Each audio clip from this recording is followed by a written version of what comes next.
Good morning and welcome back to my channel. I'm Beth and this is Spiral Path Arts, and today I want to show a project that I have been working on and talk to you a little bit about not so much the process and the how-to, but the why, or the deeper meaning behind this piece of work that showed itself as I was working on it, and not so much something I went into it with a particular plan or idea in mind. As you may know, I've been working a lot lately on more hand stitching and slow stitching and embroidery and thread painting and things that I can just kind of sit and do in short little bursts of time, and not really huge start from beginning to end kind of projects. And I have over here arrayed a little selection of some of the different things that I was going to show you, but I don't think I'm going to show you all of them. I think some of them I'm going to save and have their own separate videos for. Oops, I dropped something. A little sneak peek, some of them that I'm definitely not going to go into too much detail about, I'll show you. I had the need for a pin cushion next to my stitching chair, and this is my new favorite pin cushion. It is made with wool felt and a little bit of embroidery, and it is stuffed with crushed walnut shells.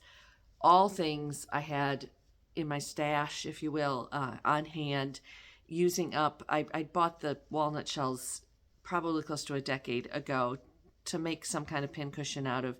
Never did, and said, hey, I've got that. Let's make a pin cushion that's heavy, that stays put when I put it down on the arm of the chair or the arm of the couch, and holds my pins well and all the things. So I made this one, and I've really enjoyed using it. Plus it's just pretty. It's pretty.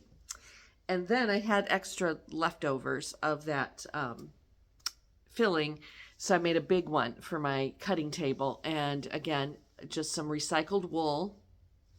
But when I went to stuff this one, I filled it with what I had left of the walnut shells, and it still was not quite as firm as I'd liked. And I was like, oh, I don't want to order more shells. The whole point was to use up what I had.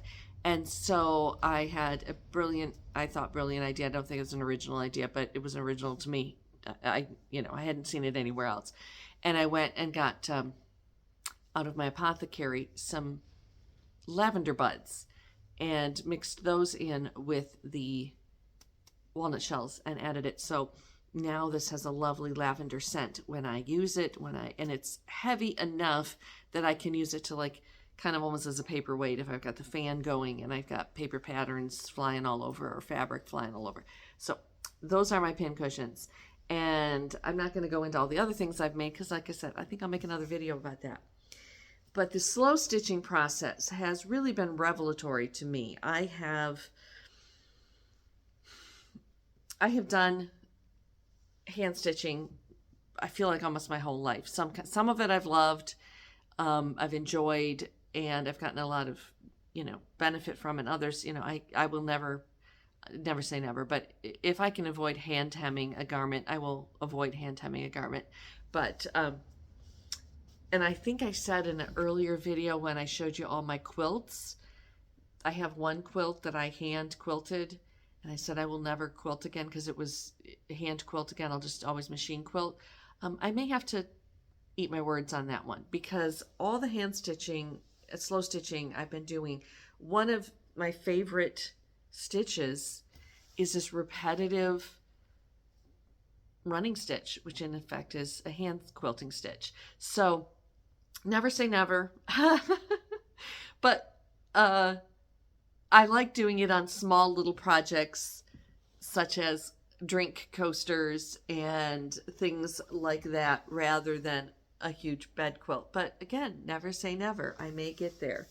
So but this project, I'm just going to show you real quick, real briefly. It's nothing real attractive or pretty, but it's been a therapy cloth. And its name came to me when I was working on the second piece of it.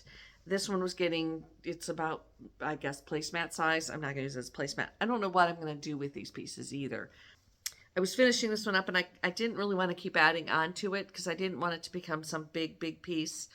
And the beauty of it is I can work on another small piece and then at some point attach it to the mother piece, if you will, and keep it growing that way, but still have smaller pieces to work on by hand. But in my research, if you will, or the rabbit hole that I have dove down on slow stitching and different techniques, I have learned about some new to me old techniques, and most of them are Asian techniques, either Indian or Japanese or that part of the world. So again, not part of my ancestry, not part of my traditional practices. And so none of these that I'm going to show you are new or original or anything like that. And I'm inspired by them. I am not replicating them. So just to make that all clear. And one is Kawandi. And I'm going to do a whole separate video about my Kawandi coasters. And because I was watching a video about it and I happened to have all the materials sitting next to me that I could just grab while I was watching a video about it and give it a shot. And I did. And I've become slightly obsessed with making these little coasters. But the other, I've been familiar with sashiko stitching, in the traditional sense of like the indigo dyed fabric with the white thread, or the white fabric with the indigo dyed thread, in very precise and beautiful geometric type patterns. But it was just never something, it was a little too precise, too much marking and planning out ahead of time and precision for what I was wanting to do. I just want to sit and stitch. I don't want to count. I don't want to measure. I don't want to mark. I don't want to, I just want to stab the needle into the thread, into the fabric, which ironically is kind of, I believe is someone can correct me if I'm wrong. The translation of the Japanese word sashiko is little stitches or stabbing stitches, or little stitches or little stabs or something like that. So that's basically what I was doing. But then in learning a little bit about sashiko, I learned about Boro, and that is what I wanted to try my hand at. And this first piece is definitely Boro inspired, but not traditional Boro, because what I did was I used foundation pieces of fabric, but yet they were scrap fabrics from my scrap bin, old sheets, fabrics from different garments that I had made recently, and I just layered on the other pieces, the small squares, and stitched them on with a running stitch. And working on this, I really enjoyed it. And how I went about it was I just went into my sewing room and I opened the closet, and I have a basket in there on the shelf that once I cut out a garment, all the offcuts, all the odd shaped pieces, if it's not quilt cotton or something that would go maybe into a quilt, I shove it in there because I'll cut it up and I'll use it for stuffing someday, or I will use the squares for patches, or you just never know. And I can't waste anything. So I went in there and I just randomly grabbed the fabric, a bunch of fabrics that were on the top of that pile. So they were all recent fabrics from recent projects. There is the seersucker from the seersucker dresses I made last summer, the little retro print from the apron I made just recently, the corduroy from the mushroom overalls that I made, the jumper, the light rayon from the jumper I made last summer, a lightweight denim from a dress I made last summer, the red plaid from the grandma dress that I made this winter. And I just grabbed whatever was in there and put it in a bag, put it in a basket. And so nothing was planned, nothing matches, nothing goes together. And just started layering and stitching and layering and stitching, and not really caring what it ended up looking like. This smaller piece I did in more of the traditional Boro style, where both sides have random patches. And the intention was that there was going to be at least 2 layers of fabric to stitch through. And some areas it might overlap and there be 3 or more, but at least 2. So if I had a piece overhanging, like I do this little piece here, I would layer another piece on top, and then, until I had 2, and then stitch into that, and that's how it would grow. And that's as far as I'm going to go on telling you the technique. There's lots of resources out there for the technique and a lot of different approaches and ways of doing it. But it is all just running stitch, and the same with the thread. I just had my thread next to me, and I would just grab whatever was the next one, and I didn't plan colors or coordinate colors. And when that thread ran out, I grab a different thread. So what this told me it wants to be called, its name for this piece, and I don't know, again, what it's going to become. Is it going to become a journal cover? Is it going to become a cushion cover? Is it going to become a wall hanging? Or just, again, just a piece for meditation that I pick up and stitch on when I need some stitch therapy, if you will. But it told me that its name, kind of like my house tells me what it wants, its name is Stitching My Life Together, because what it symbolizes and represents to me is the last few years of my life in particular. All the different projects that I have worked on over the last year or two of my life, and that no matter how we plan our life, or we imagine or dream or manifest our life, often things pop up and need to be included in our life that don't match, weren't part of the original plan. And we just keep going until, out of all those little disparate parts, those little mismatched parts, those little scraps that are left over, we make a whole cloth. We make a whole life. And that's what this represents to me.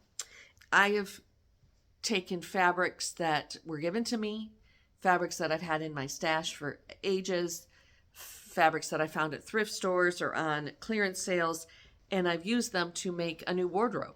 I haven't had the time, the budget, or the resources to go out and go shopping for new clothes. And I haven't really had a huge need for a lot of new clothes, but I've been able to go into my stash and make new dresses and provide content for my channel, just using what I have and what I found. And that's what this represents, because there's little bits of a lot of those projects in here.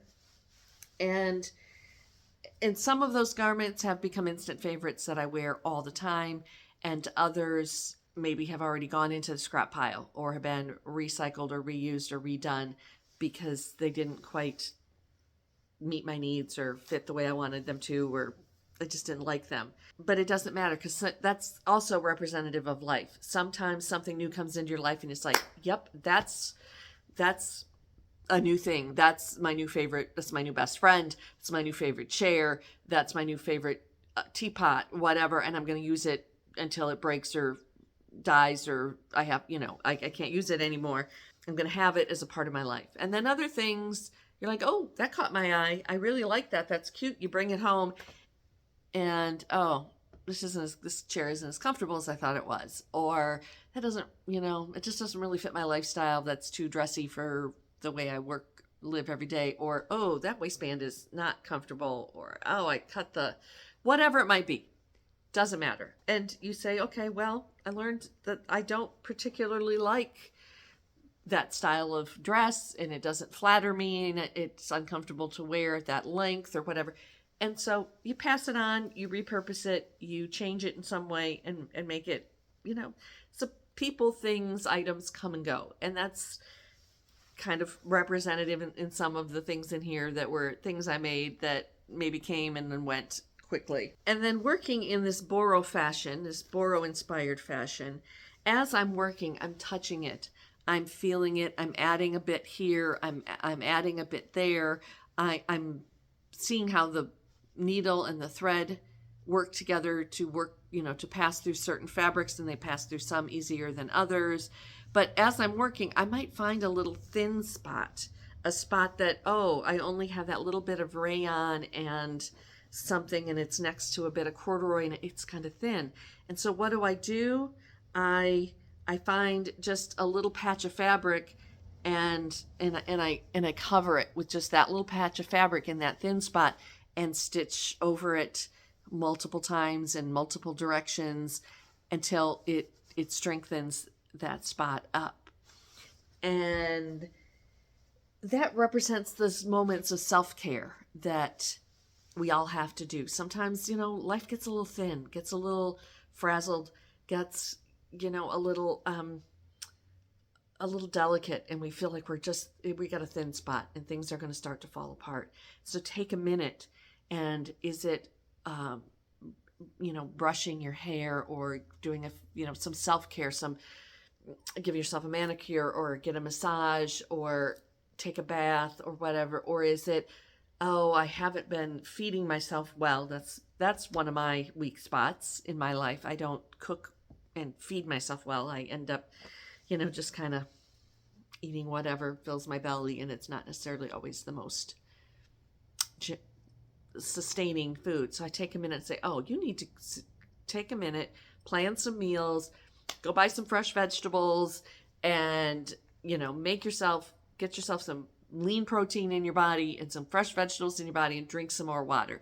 Anything like that. Or you need to go to bed early, or you need to take a day off and take a nap, or whatever. Those are the little patches in my life, those little bits of self-care, those little bits of checking in with myself and saying, Beth, what do you need right now?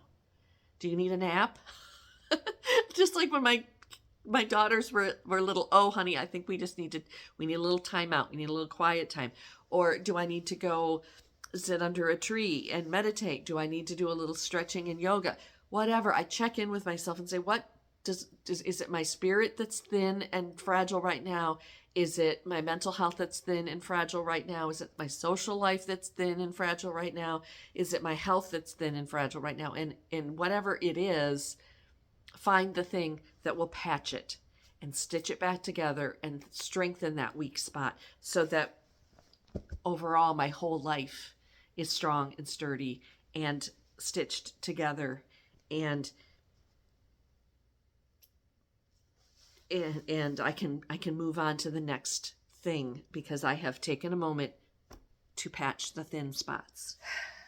Also, there's a lesson here in perfectionism, and a lesson here in just kind of the Nike, just do it, that sometimes in life, there's a thing you want to do. There's a thing you want to try. There's a thing you want to learn, and you may not have the resources exactly the way you want to do them. In the meantime, you can just grab whatever's closest to you that will get you to the next point and add it in. So, maybe I wanted to do a beautiful blue and white quilt, or, whatever it might be, but I didn't have the resources, and I just wanted to sit and stitch. And I didn't have the mental bandwidth to go and plan and cut and prepare an entire project. But I had a bunch of scraps, and I had a bunch of thread, and I had a needle. And I could sit here and grab the next piece in the basket and add it on, and just keep going. And just keep adding onto my life. Just keep doing what I need to get done. Taking the time to patch the thin spots when they came along. But just keep adding on. And you just have to get on with the job sometimes. And it's a life lesson that we all learn at some point. And over time, things might not look real good, on the surface. And you think, oh, that's holding together well. Look at, from a distance. Or even just the section I want to show you and say, oh, this particular section is really pretty. Look at the colors and the stitching and that circle and, how that goes together. If you just look at that part that I want to show you, oh, that's kind of cool. She's really talented. She's really come up with something. But then if you step back and you see the whole piece, or even more so, if you turn it over and you see what's going on in the background, you see what's going on behind the scenes, and you say, oh, that's where all the knots are. That's where all the thread ends are. That's where all the raw edges are and the pieces that are holding the thing together. And that's like a lot of our lives. We see things either in the microcosm of what someone wants to show you. I only want to show you what I look like when I've done my makeup and put my hair up. And I only want to show you when my cats are all snuggling together and getting along and everything is beautiful. And I only want to show you when I make something gorgeous and lovely. And, you see this with people, sharing about their relationships or the successes of their children or the successes of their career. But if you turn it over and either you back up and you look at the whole cloth as a whole and you go, oh, there's a mess there. There's a lot of things that are a little bit messy. There might be some details that are pretty, but overall things can be pretty messy, but it's all together. Or you turn it over and you go, oh, that's the truth. That's what's holding it all together. That's where the knots and the frayed ropes and strings and things are. We have to remember that when we compare our work, our lives, our careers, our families, our homes, anything about us to other people, what they choose to share with us and show us isn't always what's really going on behind the scenes. And we're all a little bit messy. But when you look at our lives overall, it can be very beautiful. And it can all go together. Even the shiny, beautiful, favorite colored piece of silk next to the rough, worn out, stained, dirty t-shirt scrap. They're all the parts that make us who we are and work together to put our whole life together. So take a moment in your life to stand back. Look at it. Look at it as a whole. And it all works together. Everything that's happened to you on your spiral path as you've worked through your life, as you've added patches and mended holes and included things that maybe didn't work and then you had to fix them, or added things that really added much richness and joy to your life. Look at it all as a whole picture. Stand back and see the beauty in the disparity, in the diversity, in the struggle and the mending, and see the beauty as it is a whole, and see how strong it really, really is, and what's really holding it all together. And look for those little patches that you had to add to help hold it all together. And remember those moments and find joy in those moments and learning in those moments, and take forward to the next section that you're going to stitch together.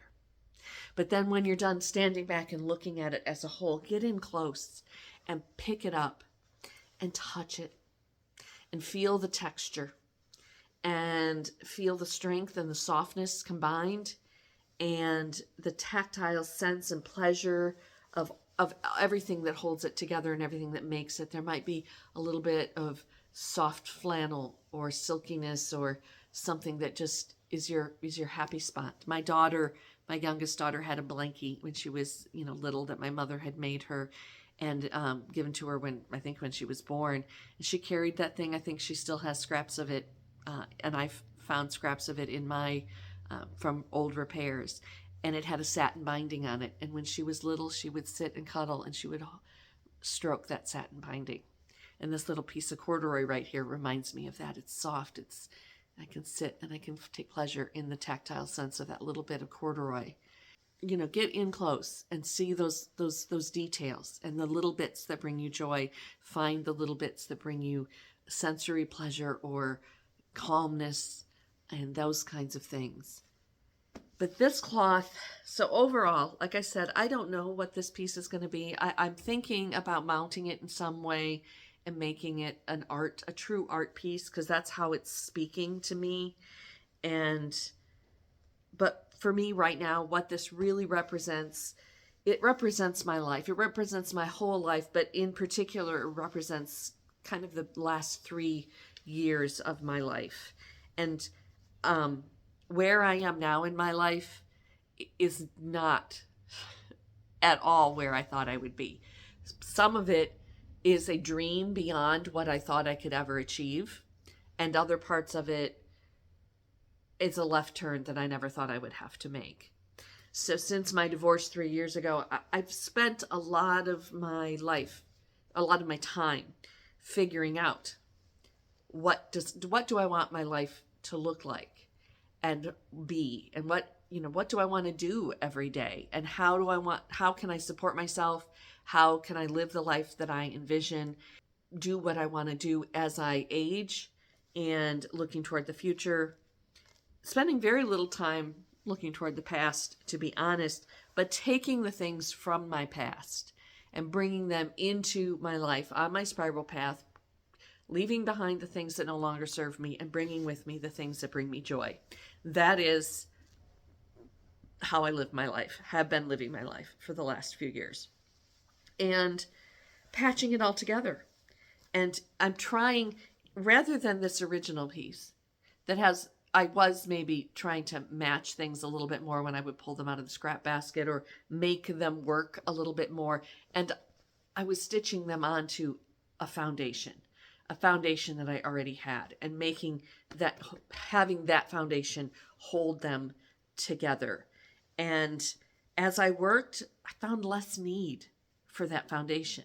I found a new technique, which is actually an ancient technique of traditional Boro, where both sides, if you see me from the front or you see me from the back, I'm going to still be a little bit of a mess. Not everything's going to match.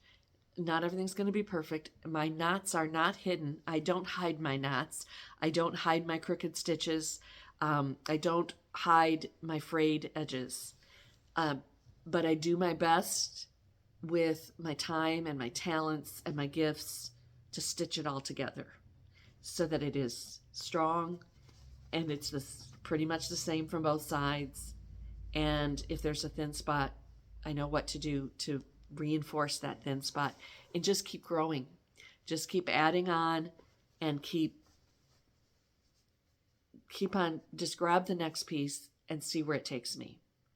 So I hope that this little exercise that this little bit of stitch therapy that I found, and I didn't really even go into it with that intention, but as per usual, the universe and spirit knows what I need sometimes more than I do, and guides my hands, guides my practice, and gets me exactly what I needed. And I've been needing this kind of work therapy for a while, and that's how I started on this journey of slow stitching and sitting and embroidering and stitching and researching all these different techniques, was because I didn't have the focus, and I was too wrapped up in, if I was going to do something, it had to be perfect when I was done. And I couldn't start. I had there's a word for it, I can't think of it right now, but where I had all these ideas of all these projects I wanted to do on the house, sewing projects, craft projects, art things. I wanted to get doing more artistic things and less utilitarian things, but I just kept getting stuck. I would do, I would make an apron, I would make a dress, I would make a thing, and it didn't scratch the itch that I was having. It wasn't the therapy that I needed. And yes, I was checking things off my list, and I was emptying fabric out of my boxes and making, converting flat fabric into things that I could use. And that was satisfying in and of itself, and reusing old items, but it still wasn't quite getting there. And just sitting down and saying, okay, I give up. I'm just going to stab this fabric with a needle and thread for a while and see what comes of it, was so healing and therapeutic and helpful to me. So I hope if you're in a similar place that you can find whatever your therapy is. Maybe you're in the kitchen and you're tired of the same old recipes and the same old meals day after day, and you can just throw some things together that maybe aren't supposed to go together. Fish and cheese, I don't know. I'm not much of a cook. I'll put cheese on anything, but I don't put cheese on fish. And come up with something completely new, a new soup, a new stew, a new pie. Say take something that's traditionally sweet and make it savory, vice versa. I don't know. Come up with something new. you know, if you work in a wood shop and you've been, you know, building beautiful, you know, your art is woodworking, and you've been beautiful pieces of furniture that are meticulously finished, well, maybe it's time to make some, you know, get out that bin of offcuts and, you know, make some. I have a friend who's making the most gorgeous butcher block cutting boards. Now, I'm not saying he's using waste materials, but you know, I'm obviously, I can't even speak, because they're stunning how beautiful they are. But I mean, he's made a boat in the past. He makes other big, beautiful pieces, and these are using his scraps, and they're works of art. They are clearly works of art. And so whatever your medium is, I'm just encouraging you to look to just put aside the I have to get this done, it has to look a certain way, you have to use these materials together because that's what goes together, and just play a little bit, and with no intention, and see what your life stitches together for you. You might be surprised what comes out of it. But I really appreciate you being here with me, and I thank you for that. And I have been working on lots of other projects. Look at this gorgeous thing that I made. It needs a new drawstring because one of them's too short. But this is a recent project that I just finished up yesterday. Again, my little coasters. I might do a little how-to on these coasters or talk a little bit about them because they're fun to make, and they're travel size, which I love. I've also been making these coiled fabric baskets lately, or I was for a while. I've kind of put that on hold because I made a couple baskets and now I don't need more baskets. But this was a king-size sheet, not even a whole king-size sheet, part of a king-size sheet, torn up into strips, twisted together into rope, and then stitched together into a basket. I'm trying really hard. Actually, not trying that. I mean, it's just what I'm doing. And I'm going to leave you. I'm going to move the camera a little bit and show you my outfit of the day. I wear a lot of, I think I've worn this hot pink t-shirt in a couple videos lately because I particularly like this color and I like it on me. And I just bought this at Tractor Supply because, you know, that's where I get my high fashion these days is Tractor Supply. Because that's really the only option I have if I don't make it myself. But I want to show you the skirt I'm wearing and leave you with that. And I do believe that I have a video that from when I made this skirt that I completely forgot I made, and I found it when I was searching through some old video files looking for something else, and I was like, oh, I never shared that. So I'm going to show you my skirt because today it's June 5th. We're into the first week of June. It's Pride Month. I'm an ally. I've been a huge ally since high school. I have friends, family members, loved ones, and even strangers that if you're in the LGBTQ community, I got your back. I'm your mom now if you need a mom that loves you and will hug you and will support you and be there for you no matter what choices and help you make good choices maybe. I don't know if that's a whole other mom thing, but I am an ally. And so I want to show you my pride skirt. Here's my pride skirt. And this was made all with leftover fabrics that I hand dyed myself and stitched together into this beautiful rainbow of funness. So I hope you have a good June and find what it is that patches your weak spots and stitches your life back together. Peace out. I love y'all. Don't postpone joy.